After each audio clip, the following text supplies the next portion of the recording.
last presenter, we've flown through this. Our last presenter of the day is Malk, August VEGA. All right, come on up.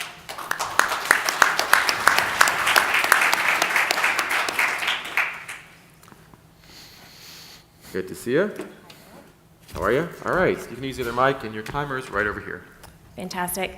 Hi, I'm August VEGA, and I'm the founder and CEO of Malk Organics, a plant-based company from Houston, Texas. Malk was created out of a family dilemma in that I have a dairy allergy, and so does my 6-year-old son. And I was really, really dissatisfied with the quality of milk alternatives available to us. So I enlisted the help of a few family members, and together we created Malk, a 100% certified organic company dedicated to changing the way milk alternatives are made. Malk has disrupted the market by producing milks using no heat, fillers, binders, emulsifiers, or gums of any kind. Instead, we're cold pressing and using an abundance of organic ingredients. The current lineup consists of almond milks, cashew milks, and our fan favorite and what has earned us the title of category innovator, our pecan milk beverages. Malk was founded in January of 2014, selling to local coffee shops and farmers markets. By November, we had entered to our first Whole Foods, and now less than 2 short years later, we are distributed in 4 states, available in both large and independent grocers. Through HPP technology, we've been able to extend our shelf life to 49 days unopened, which has really opened the door for us for national distribution. And we're currently distributed by UNFI and KHE. Our goal is to grow this brand nationally, offering a beverage which I initially created for my son, the most delicious milk alternatives available. With 5 or less organic ingredients, at Malk, we say less is more delicious. Thank you for having us, and thank you, BevNET.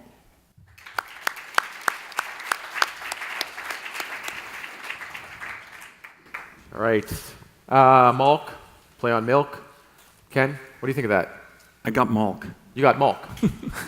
I did like the pecan. Those were, I mean, again, I was sort of full with the samples that we were asked to consume in the first 45 minutes of the day. But I did try the pecan milk, and then I think it was a pecan-based coffee. I thought they were really good executions. Fred, pretty simple branding in terms of minimalist design. What's your take on that in terms of standing out in the category? I think it's extremely clean, which probably talks to the cleanliness of the product, so I think a consumer will understand that, but I think it's almost too sparse, where it's like, well, what's your reason for being beyond simply a milk? And I think that most of them were almond milks, and then there was the one pecan, so I could see myself mistakenly by that. Now, I don't know if I'd necessarily have a problem. It might be an entryway to try something, but you want to maintain and manage expectations, I think. Mm-hmm. Rebecca, what do you think of the brand? It tasted great, really, really good, especially being number 15. It was excellent. I think, like they said, the one thing that kind of struck me, though, is there was so much warmth in what she talked about in terms of the love for her family and abundance, but yet it's so simple that I think it risks being simplistic and cold, and I think the package could do more to bring out some of the things that she talked about, because at its core, the taste is very, very good. Yeah. Kevin, you guys don't necessarily work in the HPP cold-pressed realm, but, I mean, do you think there's brand potential for this, I mean, in terms of scaling potential? Well, I think HPP scaling is going to be interesting. So pricing is ultimately the question. I have 2 kids that are both have dairy allergies, not intolerance, but actually allergies. And so growing the last 19 years now, using those kind of products, alternative milk products, I think if someone can come to that category, you're paying $8 a gallon when you're using rice milk. If they can come in at a competitive price, and they can get a more sensation of milk, the wholeness of milk. And then also the other thing I think they should look at is how well does it work in baking? Because people who are dairy allergies also have to use this for baking as well. Mm-hmm. So it's an interesting concept. I think this question is going to be the pricing. Okay. John, last word? Geez, I don't know if I have anything else to add. I like it, I like the simplicity of it. I think it's cool that they're, trying to do other things outside of almonds, if they can somehow convey that they're, trying to be an innovator on that front, I think there's definitely something there. Okay, great. Big round of applause for our semifinalists. Great job, everyone.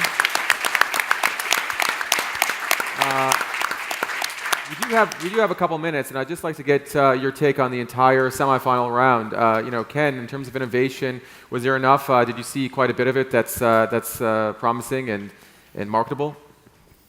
Yeah, I'm really optimistic about nascent categories, and I think there are some things here that have, merging a couple of what I would call the confluence of trends. So overall, I thought it was great. I do think it's a little early to start drinking that amount of stuff, but the judges did a really good job. I didn't do such a good job. Okay. Kevin, you guys sell quite a bit of your product. I mean, do you think any of these brands right here will end up being a $100 million brand? I think since most of them are so channeled towards the natural category, and so few of those brands actually make it to 100 million, I think the chances are probably slim, but on the other hand, we know that the odds of getting to that level are very low percentages no matter what category you're in. So I think it was very interesting to see a cross-function of different beverages, so at least there wasn't just one common theme. But I would say, again, most of this looks like it's pushed to the natural section. Okay. Marketing-wise, I mean, how hard is it to market some of the innovation that you saw today, Rebecca? Well, I think some of them pretty hard because there's a lot of education required on a couple of these. And I thought a lot of these did quite well. I was, though, overall not overwhelmed by the quality of the packaging. I don't think that was working as hard as it could as like the first thing that's going to come out and talk to consumers. But overall, I love the next generation on some of these. Yeah. Taste of the product is always key for you, John. I mean, what do you think of the taste and the formulations? Are some of them mature enough at this point? Yeah, I think there's definitely some good stuff in there. I mean, it's just one of those things where, I think sometimes brands get caught up in what their function or purpose is and forget that, there still has to be this kind of pleasant experience of consuming, a food or beverage. And, I just would encourage any brand that's trying to do, any type of, functional, whatever type of beverage, just to keep that in mind. Okay, Fred. You're the branding and design guy. In terms of the packages, did anything really stand out for you at this point? Yeah, there were a couple of brands that really understood who they are in the world and why they exist, which I think are the two most important things. I think everyone comes in and expresses what they are, but people don't buy brands based on what you are. Practical about commodities, people are emotional about brands, and the who and the why is the most important thing that I could stress. I think we saw a couple brands today that are doing a really good job of that. Great. Really good feedback. Round of applause for our judges. Thanks so much, guys. Fantastic stuff.